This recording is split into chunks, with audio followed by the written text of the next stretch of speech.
دل دے کہ تیرے عشق میں یہ حال ہو اس کا، محشر کا اگر شور ہو تو بھی نہ ہو۔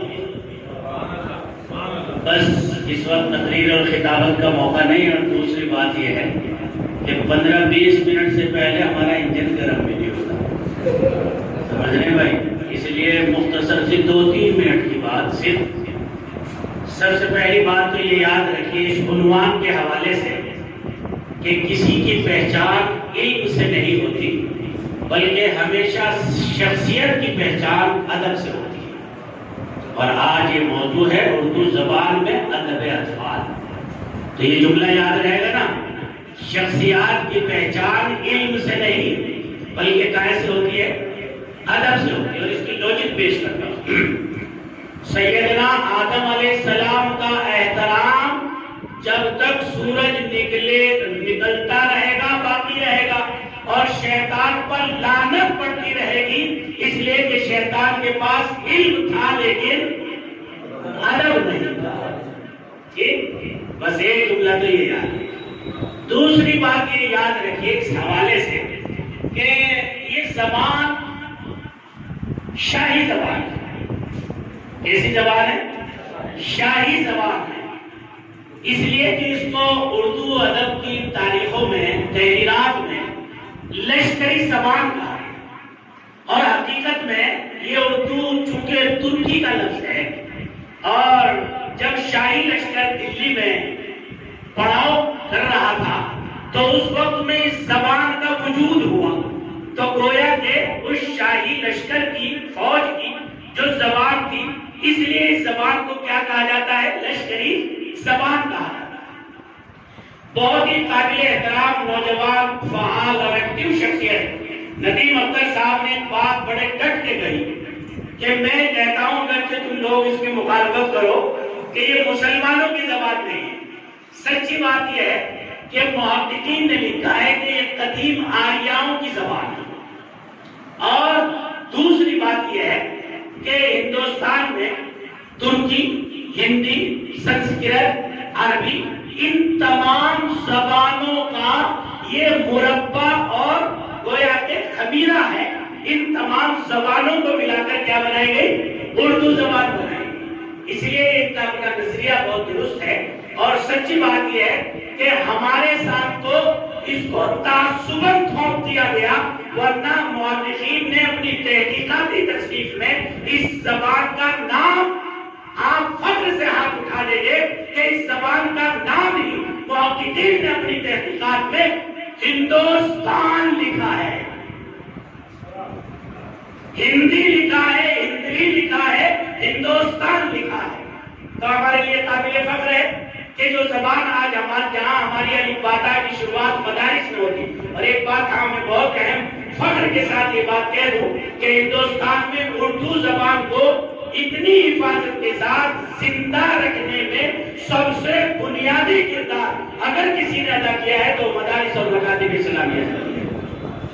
سمجھ رہے ہیں؟ آج ہمارے ملک میں تو چھوڑو، ہمارے دیوبند میں لاکھوں کتابیں اردو کی چھپتی ہیں۔ ان لاکھوں کتابیں جو اردو کی چھپتی ہیں، وہ جو بکتی ہیں، اور وہ جو کروڑوں روپے کے پیکٹ جو ہے بنگلہ دیش اور پاکستان یہاں سے ٹرکوں میں لگ کے جاتے ہیں، وہ تمام ڈیمانڈز ہوتی ہے کس کی؟ مدارس اسلامیہ اور مکاتب اسلامیہ۔ اس لیے الحمدللہ میں آج اس بات پر فخر محسوس کرتا ہوں کہ دارالعلوم اشرفیہ دیوبند میں قومی کونسل برائے فروغ اردو زبان نہیں رہے گی۔ یہ ہماری سینٹرل گورنمنٹ کے مالی تعاون سے یہ ادارہ چلتا ہے، اور میں حکومت ہند کو بھی مبارکباد دیتا ہوں کہ وہ ان کے یہاں اس تعصب کے دور کے باوجود فروغ انسانی، فروغ قومی کونسل برائے فروغ اردو زبان باقاعدہ اپنے تمام آفیسز، تمام نظام، تمام اسٹاف کے ساتھ زندہ ہے، اور وہ باقاعدہ اس کے لیے بجٹ منظور کرتے ہیں۔ اور میں اس کے لیے ان تمام ذمہ داران محترم وسیم صاحب کو، دل نواز صاحب کو، اور تمام پروفیسر حضرات جو یہاں تشریف لائے اور انہوں نے یہ پروگرام آرگنائز کیا، میں اس کے لیے دلی مبارکباد پیش کرتا ہوں۔ بہت پیاری زبان ہے۔ بس میں محترم آصف صاحب نے بڑی پیاری اپنی تحریر اور تقریر سے ہمارے قلوب کو متاثر کیا۔ میں ایک لفظ آپ سے کہتا ہوں، آپ سب بیوی بچوں والے، جب ہمارے 1 یا 2 3 بچے ہو جاتے ہیں نا، یا ایک بھی ہو جائے تو میری ایک تقریر ابھی یوٹیوب چینل پہ آئی تھی کہ بچوں کی ایک کردار میں ماں باپ کا کیا کردار ہے، ان کی حسن تربیت. تو میں نے وہاں 7 اہم پوائنٹ بیان کیے تھے، ان میں سے 2-3 پوائنٹ اہم بتاتا ہوں. نمبر 1، جب ہمارے یہاں اولاد ہو جائے تو ہم ہائی سیکورٹی زون میں آ جاتے ہیں، ہائی سیکورٹی زون میں آ جاتے ہیں، اور پھر ہماری ہر بات جو ہے کیا ہونے لگتی ہے، کیچ ہونے لگتی ہے.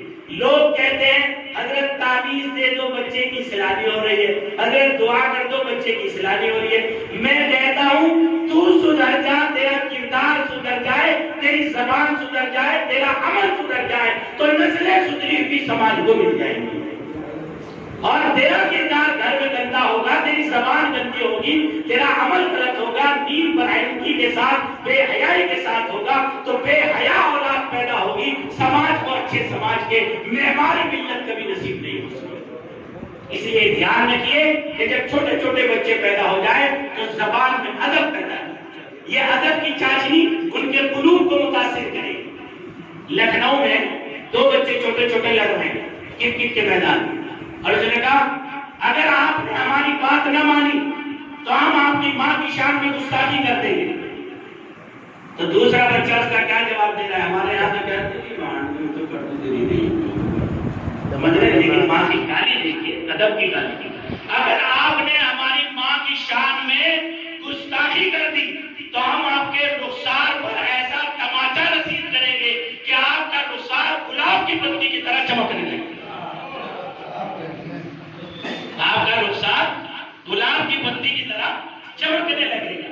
اس کا نام ہے، ایک فلمی ڈائیلاگ تھا، حالانکہ ہم نے کبھی یہ ایک حسرت رہی کہ فلمی ہال نہیں دیکھا. ایک دفعہ پڑھائی کے زمانے میں ایک بچہ ہمیں لے گیا تھا بہتا پھسلا کے، لیکن وہاں گیٹ پہ جا کے پیٹ میں ایسا درد ہوا، کوئی پہلا سین تھا دیکھنے کا. فلم بہت چھوٹی عمر تھی، 15-16 سال کی، لیکن وہاں سے واپس آ گئے، سمجھ رہے آپ. لیکن ایک فلمی ڈائیلاگ ہے، زمین پر اپنے قدم مت اتاریے ورنہ پیر میلے ہو جائیں گے، ورنہ پیر میلے ہو جائیں گے. ایک ڈائیلاگ ہے، آپ مجھے ایسے کھوٹے سے باندھو، ہیروئن کہتی ہے، آپ مجھے ایسے کھوٹے سے باندھ کر جا رہے ہیں کہ جو کھوٹا خود دلدل میں ہے، جو کھوٹا خود دلدل میں ہے. سمجھ رہے ہیں آپ. اور بھائی یہ شیرینی اور یہ لشکری زبان جب ہم اس کا فروغ کریں گے تو انشاءاللہ یہ ہماری ذمہ داری ہے کہ یہ انسانیت کی، امن کی اور انتہائی شائستگی کی زبان ہے. بس میں 2-3 مصرے اخیر کے سنا کر ختم کرتا ہوں. یہ دنیا ہے یہاں پر داستانیں مار دیتی ہیں، یہ دنیا ہے یہاں پر داستانیں مار دیتی ہیں، یہاں رسم و رواجوں کی چٹانیں مار دیتی ہیں. ادیب جو ہوتا ہے نا، ادیب وہ ایسے الفاظ استعمال کرتا ہے سماج کے سدھار میں کہ سامنے والے کے ضمیر اور قلب و دماغ کو جھنجھوڑ کے رکھ دیتا ہے. صحافت الگ چیز ہے لیکن ادب الگ چیز ہے. ادب کی جو مٹھاس ہوتی ہے اور ادب کی جو چاشنی اور شیرینی ہوتی ہے وہ سامنے والے قلب کو متاثر کیے بغیر نہیں چھوڑتی.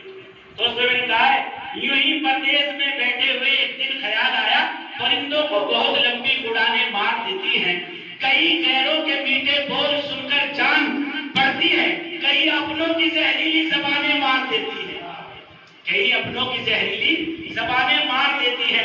تمہیں محبوب کی زلفوں کے بل سونے نہیں دیتے، ہمیں غالب کے مصروں کی اٹھانے مار دیتی ہے.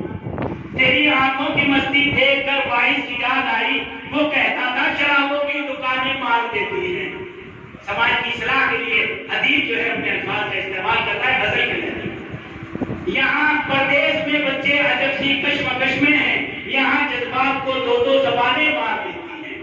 مجھے مرتے ہوئے کہنے لگی حوا کی ایک بیٹی، یہاں رشتے نبھانے کی تھکانے مار دیتی ہے، یہاں رشتے نبھانے کی تھکانے مار دیتی ہے. یہاں بیٹھے ہوئے ہیں حقیقی پیار کے وارث، اگرچہ بیٹا خدمت میں جانے مار دیتی ہیں. مبارک ایک تو موضوع تمہارا جان لیوا ہے، مبارک ایک تو موضوع تمہارا جان لیوا ہے، پھر اس پر گند سے لبریز تانے مار دیتی ہے. اس لیے بھائی ہمیں ادب کی چاشنی کو، اس شیرینی کو اور اس خوشبو کو زیادہ سے زیادہ بڑھانا ہے، اور اس کے لیے بہت رکاوٹیں آئی تھی. کوئی تانے دے گا پرانے خیالات کا ہے، پرانے اس کا ہے، پرانے اس کا ہے، جو حائل ہو پردے، قدم رک نہ جائیں جو حائل ہو پردے، اٹھاتا ہٹاتا چلاتا چلا جا، سرے دور چمکی تھی جو چند ساعت، دلوں پر وہ بجلی گراتا چلا